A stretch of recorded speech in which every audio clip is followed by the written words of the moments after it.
법정 스님의 가르침, 무소유의 삶과 깨달음. 법정 스님을 처음 알게 된 것은 샘터라는 900원 하던 월간지에 스님의 소박한 삶을 수필로 적어 놓으셨을 때입니다. 그때 샘터 책에는 최인호 작가의 가족과 이혜인 수녀님의 시도 인상에 많이 남습니다. 법정 스님의 무소유라는 책에 보면 스님은 원고료를 독촉할 때가 있었는데 무소유를 말씀하시는 스님이 그런 이유는 한 학생의 대학학비를 지원하셨다 합니다. 법정 스님의 가르침은 단순하지만 깊고 소박하지만 강렬한 울림을 줍니다. 그의 메시지는 우리가 물질적 욕망에서 벗어나 더 자유롭고 평화로운 삶을 살도록 이끕니다. 1. 무소유, 불필요한 것을 버리기. 법정 스님의 가장 유명한 철학은 무소유입니다. 그는 이렇게 말했습니다. 무소유란 아무것도 갖지 않는 것이 아니라 불필요한 것을 갖지 않는 것이다. 세상에는 꼭 필요한 것보다 불필요한 것이 더 많습니다. 우리는 물질을 쌓아두지만 그것이 오히려 우리를 얽매고 고통스럽게 만듭니다. 법정 스님은 집착을 내려놓고 꼭 필요한 것만 남길 때 진정한 자유를 얻을 수 있다고 가르쳤습니다. 그는 자신의 삶에서도 무소유를 실천했습니다. 화려한 옷이나 물건을 갖지 않았고 필요 이상으로 소유하지 않았습니다. 심지어 세상을 떠나면서도 내 책을 다시 출간하지 말라고 유언을 남겨 자신의 가르침마저 집착의 대상이 되지 않기를 바랐습니다. 2. 자연과 함께하는 삶. 법정 스님은 도시의 번잡함에서 벗어나 자연 속에서 살았습니다. 강원도 산골과 길상사에서 머물며 산을 벗삼고 바람과 나무, 새들과 함께 살았습니다.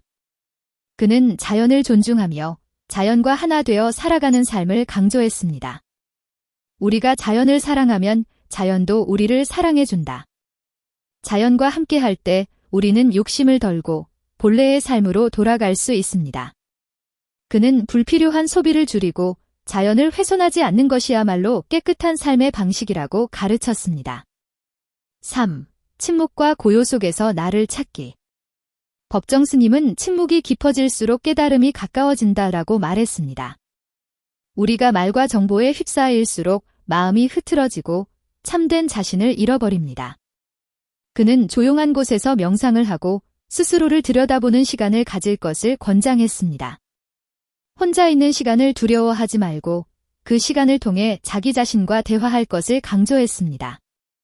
4. 남을 위하는 삶. 법정 스님은 자신의 삶을 오롯이 수행과 이웃을 위해 바쳤습니다. 서울 성북동에 있던 길상사를 불교단체에 기부받아 운영하며 수행과 봉사의 공간으로 삼았습니다. 그는 남을 돕는 것이 결국 자기 자신을 돕는 것이라고 말했습니다. 진정한 행복은 남을 위해 베푸는 데서 온다고 가르쳤습니다. 내가 남을 위해 준 것은 결국 나에게 돌아온다. 그는 이기심을 버리고 타인을 위해 기도하고 행동하는 것이야말로 가장 아름다운 삶의 방식이라고 보았습니다. 5. 지금 여기에서 행복하기. 법정 스님은 행복이 먼 곳에 있는 것이 아니라 바로 지금 이 순간에 있다고 말했습니다.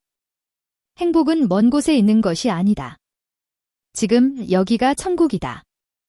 우리는 항상 미래를 걱정하고 더 나은 것을 찾느라 현재를 놓칩니다. 그러나 법정 스님은 지금 이 순간에 집중하고 현재를 있는 그대로 받아들이는 것이 중요하다고 했습니다. 법정 스님의 메시지, 오늘 우리에게.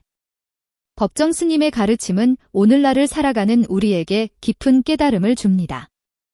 불필요한 물건과 욕심을 버리면 더 자유로워진다.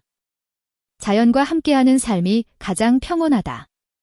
조용히 스스로를 들여다보는 시간이 필요하다.